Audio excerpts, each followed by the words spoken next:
Wel, be ddechreuodd y casglu stampio yma? Wel, cael rhywun i ddau o stampio o America, Ffrainc ac yn y blaen gyn fy chwaer fawr pan o'n i'n fach o beth felly de. A gwirioni hefo nhw. Ac wrth gwrs, yn yr ysgol bach, Dukes yn amryw o blant yn hel stampio Brytanieg o'n dechrau ffeirio. A mi o'n i'n cymryd diddordeb oherwydd o'n i'n byw ar ffarm anghysbell yn y topio uwch ben Clwnog. A do wirannol, do'n i'n mynd rhyw fedri cymysgu cystal a hynny oherwydd oedd ei braidd yn bell i gyrraedd pentra Clwnog.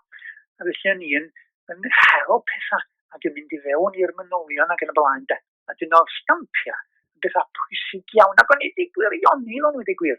Ac fe barhaodd y diddordeb yna am weddill yn oes i. A dys am byd cystal a stamp gweddol neis yn agos. Ac o'n i wrth y modd yn gweld stampio o wledydd tramor yn portreadu y gwledydd yna o ran ei hanes a'i diwylliant, ei deiryddiaeth a bob math o bethau felly de, enwogion ac yn y blaen. Wel, oedden nhw'n ddifyr i mi, ac wrth gwrs yn gyfrwng anhygoel i ddysgu hanes y gwledydd a deiryddiaeth hefyd wrth gwrs de. Ac, wel, yn aml iawn oedden nhw'n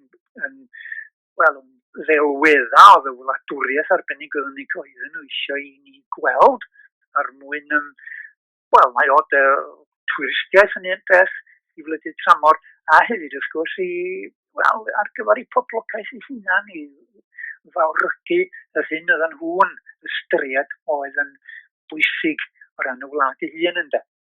Ac wel, dwi wrth y modd efo stampio, maen nhw'n waith celf anhygoel yn fodd gwych i gael hanes a gwybodaeth am bob math o bethau draws y byd.